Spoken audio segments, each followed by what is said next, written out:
Genius soldiers உங்களெலாம் வந்து ஜீனியஸாக பார்த்து ரொம்ப நாள் ஆச்சு. அதாவது இந்த ஷோவில் உங்களை பார்த்து ரொம்ப நாள் ஆச்சு. மலை நல்லா இருக்கே மலை. இன்றைக்கி தேர்ட் பார்ட்டி கேம் இன்ஜின்ஸில் ரொம்பவே பவர்ஃபுல்லான இன்ஜின் தான் இந்த அன்ரியல் இன்ஜின். ஏன் ஏகப்பட்ட ட்ரிபிள் ஏ கேம்ஸே இந்த இன்ஜின் தான் உருவாக்கிட்டு இருக்காங்க. இப்போ சைலண்டில் கேம் வந்துச்சுல அந்த கேம் கூட இதில் பண்ணது தான். ஆடி கேம் இன்ஸ்டா என்ன அப்படி வீடியோ போடும்போது பல பேர் வந்து ப்ரோ அன்ரியல் இன்ஜின் தனியாக பேசுங்க ப்ரோ, அன்ரியல் இன்ஜின் பெருசாக பேசுங்க ப்ரோ அப்படின்னு கேட்டிங்க.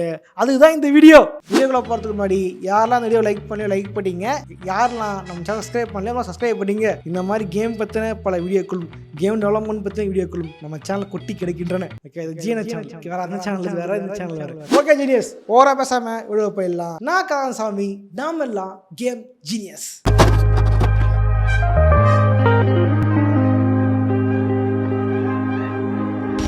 History of Unreal Engine. இந்த கதை பார்த்தீங்க அப்படின்னா ஸ்டார்ட் ஆகுறது அன்ரியல் இன்ஜின்லேயோ எபிக் கேம்ஸ்லேயோ இல்லை. இது ஸ்டார்ட் ஆகுது எங்கன்னு பார்த்தீங்கன்னா டிம் ஸ்வினி அப்படின்றவர்கிட்ட தான் இந்த கதையை ஆரம்பிக்குது. இவர் தான் பார்த்தீங்கன்னா எபிக் கேம்ஸுக்கும் ஃபவுண்டரு, அன்ரியல் இன்ஜினுக்கும் தலைவன் தான் ஃபவுண்டரு. டர்ரையா ரொம்ப அழுத்துற, ரொம்ப டர்ரா இருக்குங்க. டர்ரா இருக்குல்ல. தலைவனை பார்த்தீங்க அப்படின்னா இந்த கேமிங் இண்டஸ்ட்ரிக்குள்ள பெரிய ஆள் ஆகணும், கேம் டெவலப் பண்ணோம் அப்படின்னு ரொம்ப ஆசைப்பட்டிருந்தாரு. வருஷமா எனக்கு ஆசை இருந்தது இந்த இடத்துக்கு வர்றதுக்கு. ஆசை இருந்ததா? பட் அவர் இருந்த காலத்தில் பார்த்தீங்கன்னா இந்த மாதிரி கேம் இன்ஜின்லாம் கிடையாது. ப்ரோக்ராமிங் லாங்குவேஜ் இருந்தால் உங்களால் வந்து ஒரு கேமே உருவாக்க முடியும். ஆனால் தலைவன் பார்த்தீங்கன்னா ஜிசிடி அப்படின்னு ஒரு கேம் உருவாக்க இருந்திருப்பார். அவர் வந்து காலேஜ் படிச்சுட்டு இருக்கும்பொழுது அதே தான் பார்த்தீங்க அப்படின்னா 90s இந்த கேமோட வளர்ச்சின்றது அதிகமாக இருந்துச்சு. இந்த நெஸ்டோட ஏரா முடிஞ்சு, பிளேஸ்டேஷனோட ஏரா முடிஞ்சு, பிளேஸ்டேஷன் 2 ஏரா வந்து பயங்கரமாக பொடிட்டு பறந்துக்கிட்டு இருந்துச்சு. அந்த டைம் தான் தலைவனுக்கு வந்து ஒரு புது ஐடியா வருகிறது. அதுதான் இந்த அன்ரியல் இன்ஜினோட முதல் தொடக்கமே. கதையை இப்பதான் ஆரம்பிக்கிறேன். Wait and watch. இவர் பார்த்தீங்க அப்படின்னா ஒரு இன்ஜின் உருவாக்கணும் அப்படின்னு ஆசை, ஒரு கேம் இன்ஜின் உருவாக்கணும் ஆசை. அதனால் என்ன பண்ணாரு அப்படின்னா முதல் இன்ஜின் உருவாக்குறாரு. அதுதான் வந்து அன்ரியல் இன்ஜின். மே 22, 1998 தான் அன்ரியல் இன்ஜின் 1 வந்து அவங்க ரிலீஸ் பண்ணிருப்பாங்க. சரிப்பா இன்ஜின் ரெடி ஆயிடுச்சு, இந்தப்பா வாங்கிப்பா, உடனே கேம் ரெடி பண்ணி கொடுக்குப்பா அப்படின்னா பண்ணுவாங்களா. டிம் ஸ்வினி என்ன பண்ணாரு அப்படின்னா முதல்ல அன்ரியல் இன்ஜின்ல ஒரு கேம் உருவாக்குறாரு. அந்த கேமோட பேர் தான் அன்ரியல் டோர்னமெண்ட். இது பார்த்தீங்க அப்படின்னா அடிப்படையில் ஒரு ஃபர்ஸ்ட் பர்சன் ஷூட்டர் கேம். இந்த இன்ஜினில் பண்ணனாலேயே இந்த கேமுக்கு அன்ரியல் வச்சாரா அப்படின்னு தெரில. இந்த கேம் பார்த்தீங்க அப்படின்னா சக்கப்போட போட்டிருந்து கிட்டத்தட்ட 1.5 மில்லியன் காப்பி சேல் ஆயிருந்தது இந்த கேம் அந்த டைமில். அந்த டைம் தான் பல பேர் திரும்பி பார்த்தாங்க, இது என்ன இது புதுசாக இருக்குது இன்ஜினுன்றீங்களே, நல்லா இருக்குது அப்படின்ட்டு பல டெவலப்பர்ஸ் வந்து உத்து நோக்க ஆரம்பிச்சிருந்தாங்க. அதன் பிறகு அன்ரியல் இன்ஜின் 1க்கு அப்புறம் unreal engine 2, unreal engine 3, unreal engine 4, இன்னைக்கு அன்ரியல் இன்ஜின் 5 வரைக்கும் வளர்ந்துருக்கு இந்த அன்ரியல் இன்ஜின். மற்ற இன்ஜினுக்கும் எதுக்கான வித்தியாசம் இருக்குது அப்படின்னா, இப்போ இருக்கிற பெரும்பாலான தேர்ட் பார்ட்டி இன்ஜின்ஸ் எல்லாமே வந்து எடுத்தோடனே வந்து ஒரு பெரிய கம்பெனி அப்ரோச் பண்ணியோ பெரிய கம்பெனியோட கொடுத்தோ தன்னோட இன்ஜினை வந்து அவங்க சேல் பண்ண விரும்பலை. சிங்கிளாக தான் வரும். அவங்க வந்து வச்சுருப்பாங்க சில இண்டி கேம் டெவலப்பர்ஸ் பண்ணுவாங்க, இல்லை மேபி தேவைப்பட்ட யாராவது தேர்ட் பார்ட்டி வந்து பண்ணுவாங்க. இப்படி தான் வந்து இப்போதைக்கு சின்ன சின்ன இன்ஜின்ஸ் இருக்குது. பட் ஆரம்பமாக பார்த்தீங்க அப்படின்னா இந்த அன்ரியல் இன்ஜின்ன்றது மக்களுக்காக கொடுத்து வாங்கலாம் பார்த்தா எடுத்து மக்களும் எடுத்துங்கப்பா, எல்லாரும் டெவலப் பண்ணி யூஸ் பண்ணுங்கப்பா அப்படின்லாம் வந்து எபிக் கேம்ஸ் இந்த இன்ஜினை உருவாக்கலை. முதல்ல என்ன பண்ணாங்க அப்படின்னா இங்கே வந்து இன்ஜின் பண்ணாங்க, எடுத்தோடனே இங்கே விற்றுது எங்கே அப்படின்னா பெரிய பெரிய ட்ரிபிள் ஏ கம்பெனிகள் தான். இன்றைக்கி தேர்ட் பார்ட்டி இன்ஜின்ஸாக பல இருக்கலாம். பட் முதல்ல வந்து பழந்துன்னு கொட்டப்பட்டவன் இந்த அன்ரியல் இன்ஜின் தான். நீ படித்த ஸ்கூலில் நான் ஹெட் மாஸ்டர்ரா. ஏன்னா வந்து இவங்க ஆரம்ப காலத்தில் எங்கள் இண்டி கேம்ஸ்லாம் வந்து பெருசாக இது பண்ணல, அப்ரோச் பண்ண எல்லாமே ட்ரிபிள் கேம்ஸ் தான். பெரிய பெரிய டெவலப்பர்ஸ் கிட்ட இதனோட இன்ஜின்ஸை வந்து மார்க்கெட் பண்ண ஆரம்பித்தாங்க. ஒவ்வொரு கம்பெனிக்குமே ஒவ்வொரு இன்ஜின் வச்சுருப்பாங்க தனியாக. எனக்கு மட்டும்தான், நான் கொடுக்க மாட்டேன் மற்றவங்களுக்கு அப்படின்னு ஒரு இன்ஜின் இருக்கும். எப்படின்னா அந்த ராக்ஸா இருக்குன்ட்டு ரேஜ் இருக்குது, யூபி சாஃப்ட்டுக்கு வந்து ஆன்வில் இருக்குது, அதே மாதிரி கேப்காம் கிட்ட வந்து ஆரி இன்ஜின் இருக்குது. அதுதான் வந்து ரெசிங் பண்ணிட்டு இருக்காங்க. அந்த மாதிரி பார்த்தீங்கன்னா ஒவ்வொரு கம்பெனிக்கும் ஒவ்வொரு க்ளோஸ் சாஃப்ட்வேராக ஒரு சாஃப்ட்வேர்ஸ் இருக்கும். பட் அன்ரியல் என்ன பண்ணாங்க அப்படின்னா, நான் வந்து உங்களுக்கு வந்து ஒரு இன்ஜினை ப்ரொவைட் பண்ணுறேன், இதை வச்சுக்கோங்க, இந்த இன்ஜின் நாங்கள் சப்போர்ட் தரோம், என்ன டவுட் நாங்கள் இது பண்ணுறோம் அப்படின்ட்டு நாங்கள் சப்போர்ட் தரோம் அப்படின்ட்டு இந்த இன்ஜினை வந்து கொடுக்க ஆரம்பிச்சிருந்தாங்க. மேலே ஏதாச்சும் வந்துச்சுன்னா நான் பார்த்துக்கிறேன் முருகேஷ். இப்படி தான் பல ட்ரிபிள் ஏ கேம்ஸ் வந்து அன்ரியல் இன்ஜின் உருவாக்கப்பட்டிருந்தது. சரியா சொன்னால் பயோஷாக் கேம் எடுத்துக்கலாம். பயோஷாக் சீரிஸ் பார்த்திங்க அப்படின்னா அன்ரியல் இன்ஜின்ஸில் பண்ண கேம் தான் வந்து பயோஷாக்கு. பயோஷாக் 1, 2லாம் வந்து அன்ரியல் 2.5 தான் பண்ணாங்க. இதே மாதிரி இந்த சீரீஸில் அந்த கடைசி கேம் தான் பயோஷாக் பயோஷாக் இன்ஃபினிட். இந்த கேம் பார்த்தீங்க அப்படின்னா அன்ரில் இன்ஜின் 3ல தான் பண்ணாங்க. இதோட குறிப்பிட்ட விஷயம் தான் இந்த Batman Arqam series. Batman Arqam சீரிஸை அன்ரில் இன்ஜின்ல பண்ண கேம்ஸ் தான். இந்த மாதிரி பார்த்தீங்க அப்படின்னா பல AAA கேம்களுக்கு உயிர் கொடுத்த ஒரு இன்ஜினாக தான் வந்து இந்த அன்ரில் இன்ஜின் இருந்துச்சு. இந்த மாதிரி அன்ரில் இன்ஜின் 3 வரைக்கும் வெறும் கமர்ஷியல் யூஸுக்கு மட்டும்தான், கம்பெனிகளுக்கு மட்டும்தான் அப்படின்ற மாதிரி வந்து இந்த அன்ரில் இன்ஜின் இருந்துச்சு. பட் காலப்போக்கில் சரியாக 2014 இருந்து தான் அன்ரில் இன்ஜின் 4 பப்ளிக் யூஸுக்கு வந்து கொடுத்துருந்தாங்க எபிக் கேம்ஸ். ஓகேவா, அன்ரில் இன்ஜின் 4ல இருந்து தான் நம்ம எல்லாருமே யூஸ் பண்ணிக்கலாம், இருந்தாப்பா எடுத்துங்கப்பா, ஃப்ரீயாக எடுத்துங்கப்பா, கேம் பப்ளிஷ் பண்ண கூட காசு கொடுங்கப்பா, இருந்தால் வச்சுங்கப்பா அப்படின்ட்டு வந்து அன்ரில் இன்ஜினை வந்து பப்ளிக் யூஸுக்கு கொடுத்துருந்தாங்க எபிக் கேம்ஸ். இந்த மாதிரி AAA கேம்களாக உருவாக்கப்பட்டதுனாலே என்னமோ அன்ரில் இன்ஜின் இன்ன வரைக்குமே பயங்கர பவர்ஃபுல்லான இன்ஜினாக இருக்குது. உண்மைதான், யூனிட்டி என்ன தான் பெரிய கும்ப மாதிரி சீனம் போட்டுக்கிட்டாலும் வந்து இந்த அளவுக்கு பண்ணுற மாதிரிலாம் கேம் பண்ண முடியாது, அதனால பர்ஃபார்மன்ஸும் பண்ணாது. யூனிட்டியில் பண்ண பெரிய கேம்ஸ் எல்லாமே பர்ஃபார்மன்ஸ் அடி வாங்குறது, கிராஷ் ஆகுறது, இந்த மாதிரி சில பிரச்சனைகள் யூனிட்டில் இருக்குது. பட் இந்த மாதிரி பெரிய பிரச்சனை இல்லாமல் அவுட்டை பக்காவாக கொடுக்குது இந்த அன்ரில் இன்ஜின். வேணா வந்து ஒரே சீனை 2 இன்ஜின்லேயும் உட்காந்து நான் செஞ்சு காட்டுறேன் ஒரு வீடியோவில் தனியாக. பாஸ் அப்படியே தீபாவளி ப்ராஜெக்ட் கடப்பில் கிடக்குது, தீபாவளியே படிச்சு ப்ராஜெக்ட் வரல பாஸ். எயிட்டர் இரியா பொறுமையாக பண்ணுவோம், என்ன இப்போ தீபாவளி நியூ இயர் இருக்குல்ல, அதெல்லாம் பார்த்துக்கலாம். இனி பார்த்தீங்க அப்படின்னா அன்ரில் இன்ஜின் 5 வரைக்கும் வந்திருக்கு. இந்த அன்ரில் இன்ஜின் 5 பார்த்தீங்க அப்படின்னா கிராஃபிக்ஸ் அவ்வளோ பயங்கர பக்காவாக இருக்குது. இதை யூஸ் பண்ணி நீங்களும் ஒரு கேமை உருவாக்க முடியும். ஓகே, அப்புறம் பப்ளிக் யூஸ் வந்துருச்சு. இது எப்போ AAA கேம்ஸ் வரது இல்லையா, AAA கேம்ஸ் பண்ணுறது இல்லையாண்ணா, அதான் இல்லை. இப்போ வந்துச்சு இல்லையா Silent Hill 2 ரீமேக், இந்த கேமே வந்து அன்ரில் இன்ஜின் 5ல தான் பண்ணியிருப்பாங்க. இதில் முக்கியமாக ஊக்காங் கேமுக்கு தெரியுமா, அந்த ஊக்காங் கேமை இந்த இன்ஜினில் பண்ண கேம் தான். ஸோ வந்து AAA கேம்ஸ் வந்துக்கிட்டு இருக்கு. உங்களால் முடிஞ்சா ஒரு இண்டி கேமாக கூட அன்ரில் இன்ஜினில் பண்ண முடியும். மற்ற துறைகளில் அன்ரில் இன்ஜின் இன்ஜின்றது நம்ம நினைக்கிற மாதிரி வெறும் கேம் இன்ஜின் மட்டும்தான், கேமுக்கானதான்னா கண்டிப்பாக அது மட்டும் இல்லை. அன்ரில் இன்ஜின் கேமிங் டிபார்ட்மெண்ட் தாண்டி பல டிபார்ட்மெண்ட்களில் யூஸ் பண்ணப்பட்டு இருக்கு. ப்ராட்காஸ்ட் டிபார்ட்மெண்ட்டில் அன்ரில் இன்ஜினோட பங்குன்றது பெருசாக இருக்குது.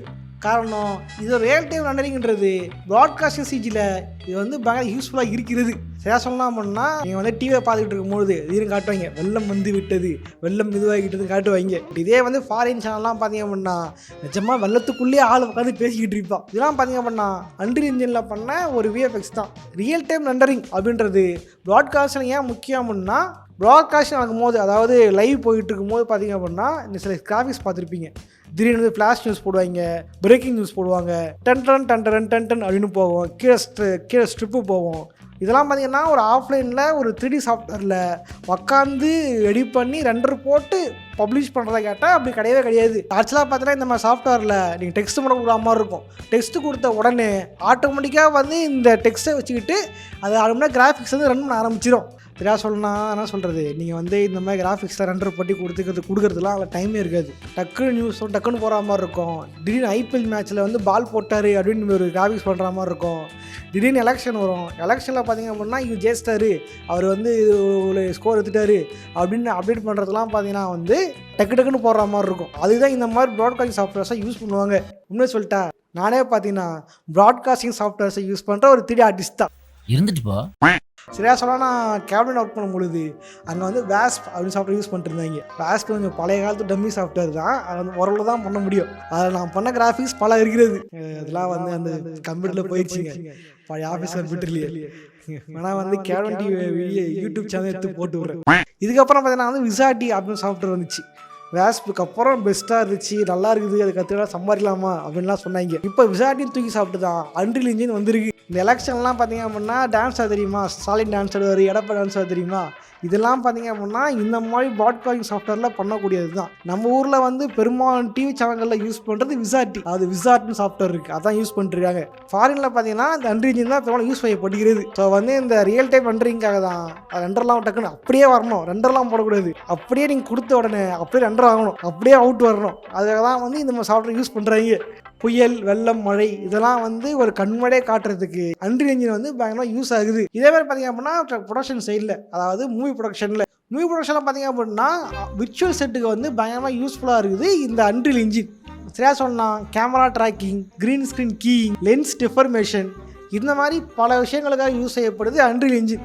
அதாவது வந்து 4 பக்கம் அங்கே ஸ்க்ரீனை வச்சுட்டு என்ன பேக்ரவுண்ட் வேணுமோ அது எல்லாத்தையுமே வந்து இங்கே அட்ஜஸ்ட் பண்ணிட்டு இந்த இன்ஜினில் இருக்கிற கேமராவை ஃபிசிக்கல் கேமராவை சிங்க் பண்ணிவிட்டு அப்படியே ஷூட் பண்ணிக்கலாம் இந்த அன்ரில் இன்ஜின் மூலியமாக. பெரும்பாலும் பார்த்தீங்கன்னா வந்து கோவிட் டைமில் வந்து இவங்களால் வந்து வெளியே ஃபுல்லாக ஷூட் எடுக்க முடியல. அந்த மாதிரி டைம்களில் அன்ரில் இன்ஜின் யூஸ் பண்ணி தான் பல ஷூட் எடுத்துக்கிட்டு இருந்தாங்க ஹாலிவுட்டில். சரியா சொல்லலாம் மேன்லோரியன் சொல்லலாம். மேன்லோரியன் சீரிஸ் பார்த்தி தெரியுமா, அதில் வந்து பெரும்பாலான ஷார்ட்ஸ் வந்து இந்த மாதிரி அன்ரில் இன்ஜின் யூஸ் பண்ணி எடுக்கப்பட்டது. இதே மாதிரி பார்த்தோன்னா ஆர்கிடெக்சர் டிபார்ட்மெண்ட்லேயும் அன்ரில் இன்ஜின் பெரும்பாலும் யூஸ் செய்யப்படுது. அதாவது இன்டீரியர் டிசைன்லாம் பார்த்தீங்க அப்படின்னா முன்னெல்லாம் வந்து ரெண்டரை எடுத்து காட்டுவாங்க, இந்த மாதிரி பாருங்கள் விஷுவலில் காட்டுங்க அப்படின்ட்டு ரெண்டரை எடுத்து காட்டுவாங்க. பட் ரியல் டைம் ரெண்டரிங் மூலியமாக அன்ரில் இன்ஜினுக்குள்ளே வச்சு இந்த மாதிரி பார்த்துங்க, இதுதான் கிச்சனு, இதான் ஹாலு, இதான் பெட்ரூமு, இங்கே வந்து சோஃபா வச்சுக்கலாம், பீரோ வச்சுக்கலாம், இதுதான் பால்கனி, இங்கேருந்து பார்த்தீங்கன்னா இங்கே ஏரியா ஃபுல்லாகவே தெரியும் அப்படின்ற மாதிரி விர்ச்சுவலாலே உங்களால் வந்து கட்ட போகிற வீட்டை முன்னாடியே காட்டுறதுக்கு ரொம்ப யூஸ்ஃபுல்லாக இருக்குது அன்ரில் இன்ஜினில். இது மட்டும் இல்லாமல் வந்து பல 3D சாஃப்ட்வேர்ஸோட பைப்லைனுமே அன்ரில் இன்ஜினில் இருக்குது. பைப்லைன்லாம் என்ன அப்படின்னா நீங்கள் வந்து என்ன பண்ணீங்க வழக்கமாக ஒரு 3D மாடல் பண்ணிட்டு அதை அப்படியே வந்து ஒரு அவுட் எடுத்துகிட்டு ஒரு FBXலேயோ OBJலேயோ எடுத்துகிட்டு தான் வந்து உள்ளே இம்போர்ட் பண்ணுவீங்க. பட் பைப்லைன் மூலிமா நீங்கள் ஒர்க் பண்ணுற ஃபைல் இருக்குது தெரியுமா, சினிமா 4Dயோ பிளெண்டரோ மாயாவோ 3DX மேக்ஸோ அந்த ஃபைலை ஒர்க் ஃபைலே எடுத்து உள்ளே போட்டு இது நீங்கள் யூஸ் பண்ணிக்கலாம். நீங்கள் அப்படியே ஒர்க் ஃபைலை வச்சு டெக்ஸ்சர் மாறும், டெக்ஸ்சர் மாறும், சைஸ் மாறும், மாடல் மாறும். இந்த மாதிரி பல 3D சாஃப்ட்வேர்ஸுக்கு பைப்லைனுமே வந்து அன்ரில் இன்ஜினில் இருக்குது. அன்ரில் இன்ஜின் இந்தளவுக்கு பவர்ஃபுல்லாக இருக்கிறதுக்கும் இந்தளவுக்கு வந்து வளர்ந்ததுக்கும் மெயின் காரணம் நம்ம தலைவன் டிம் ஸ்வீனி தான். தலைவன் தான் வந்து எபிக் கேம்ஸும் உருவாக்குனார், அன்ரில் இன்ஜின் உருவாக்குனார். அவரோட மார்க்கெட்டிங் ஸ்ட்ராட்டஜி வந்து பலமாக வந்து வச்சுக்கிட்டாரு. சரியா சொன்னால் இந்த அன்ரில் இன்ஜின் மூலிமா AAA கேம்ஸ் உருவாக்குவாங்க. அந்த AAA கேம்ஸை வந்து சேல் பண்ணும்போது அதுலேருந்து ஒரு அமௌண்ட் வந்து எங்களுக்கு கொடுக்கணும் அப்படின்னு சொல்லுவாங்க. அந்த அமௌண்ட் மூலியமாகவும் எபிக் கேம்ஸுக்கு காசு வருது. அப்புறம் எபிக் கேம்ஸ்ன்றது ஒரு கேம் கடை தான்.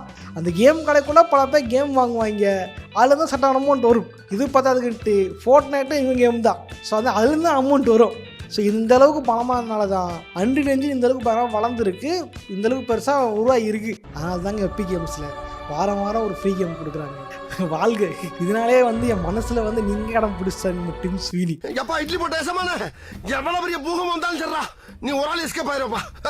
ஓகே அன்ரில் இன்ஜினோட வரலாறு பற்றியும் அன்ரில் இன்ஜின் எப்படி வளர்ந்துச்சு அப்படின்றத பற்றியும் இதில் வந்து தெளிவாக பார்த்துருப்போம். வரக்கூடிய காலங்களில் அன்ரில் இன்ஜின் டுட்டோரியல்ஸ், அன்ரில் இன்ஜின் எப்படி யூஸ் பண்ணலாம், நீங்கள் ஒரு கேம் உருவாக்க போகிறீங்க அப்படின்னா என்னென்ன செய்ய வேண்டியது இருக்குது அப்படின்றத பற்றிலாம் வரக்கூடிய தெளிவாக பார்க்கலாம். Okay soldiers and okay genius, இந்த வீடியோ பிடிச்சா லைக் பண்ணுங்கள், ஃப்ரெண்ட்ஸாக ஷேர் பண்ணுங்கள். இந்த மாதிரி வேறு என்ன வீடியோ போகலாம் வந்து கமெண்ட்ஸாக கமெண்ட் பண்ணுங்கள். முடிஞ்ச அளவுக்கு சீக்கிரமாக இந்த சீரீஸில் வந்து அடுத்த வீடியோ போக ட்ரை பண்ணுறேன் அந்த ஷோவில். ஓகே போகிற சும்மா போதீங்க, லைக் பண்ணிட்டு சப்ஸ்கிரைப் பண்ணிட்டு போங்க. யாரும் அன்ரில் இன்ஜின் ட்ரை பண்ணி பார்க்க போகிறேன் நினைக்கிறவங்களாம் மறுநாள் லைக் பண்ணிட்டு போய் கமெண்ட்ஸை கமெண்ட் பண்ணுங்கள். நானும் இதே மாதிரியான இன்னொரு சுவாரஸ்யமாக சந்திக்கிறேன். போடுறேன். பாய்.